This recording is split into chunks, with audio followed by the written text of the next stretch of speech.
après les événements de janvier et novembre 2015 et récemment ceux de mars 2016 à Bruxelles, beaucoup de personnes ont peur. Les gens se retrouvent mis face à leur propre identité, on en a parlé ici juste maintenant, et la mission de l'école est notamment d'apprendre à chacun à pouvoir vivre ensemble. Mais aujourd'hui, les différences sont plus marquées et se libérer de l'assignation à une seule identité est de plus en plus difficile.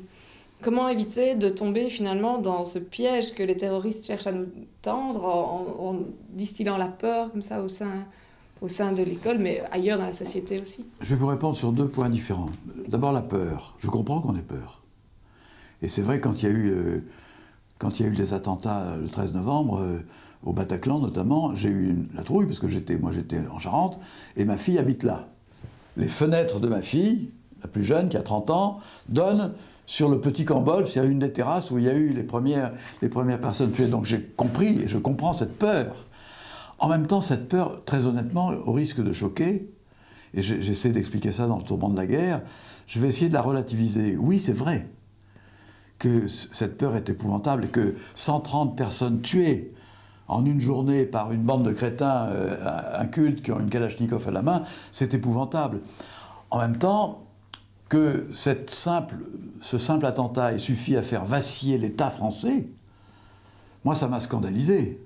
Je me suis référé, comme exemple, parce que j'avais travaillé sur le sujet, je me suis référé à ce qui se passait à Londres pendant l'année 1941, quand Londres était bombardée par les bombardiers de Göring, de la Luftwaffe.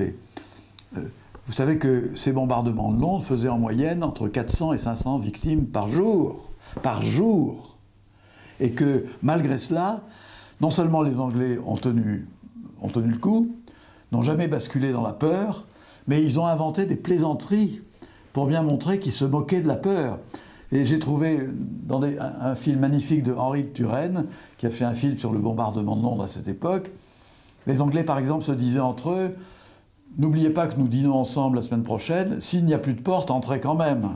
Ou bien, n'oubliez pas que nous nous sommes donné rendez-vous pour aller au théâtre à tel endroit. S'il n'y a plus d'immeuble, rassurez-vous, on sera sans doute dans un immeuble à côté. C'est-à-dire qu'il faut que nous apprenions, nous aussi, le sang-froid.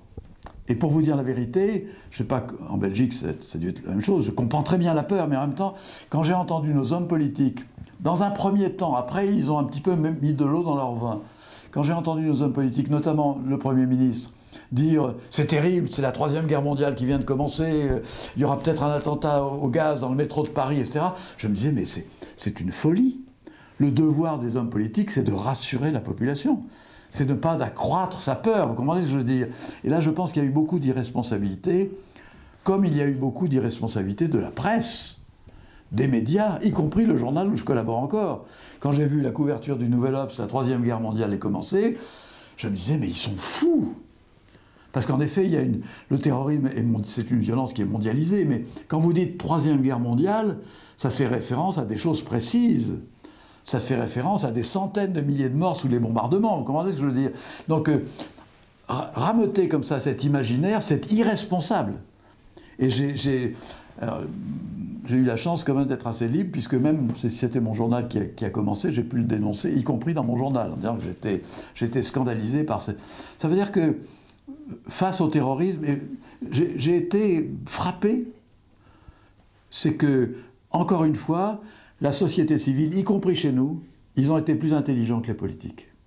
Parce que regardez chez nous, au bout d'un certain temps, au bout de quelques semaines, les gens ont voulu manifester, ont voulu se rassembler en disant on continue à aller au théâtre, au cinéma, on va volontairement aux terrasses de café, etc.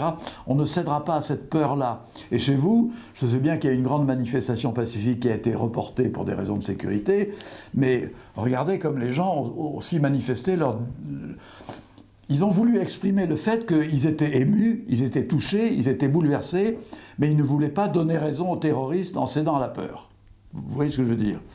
Maintenant, il faudrait qu'ils comprennent mieux qu'il ne faut pas donner raison aux terroristes en désignant les musulmans comme responsables.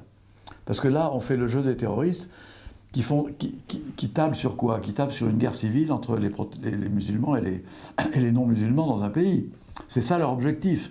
Donc chaque fois qu'on s'excite, qu'on excite en montrant les musulmans, en disant « ouais d'accord, l'islam, tout ça vient de l'islam », là aussi c'est irresponsable. C'est quelque chose qui me bouleverse. Voilà.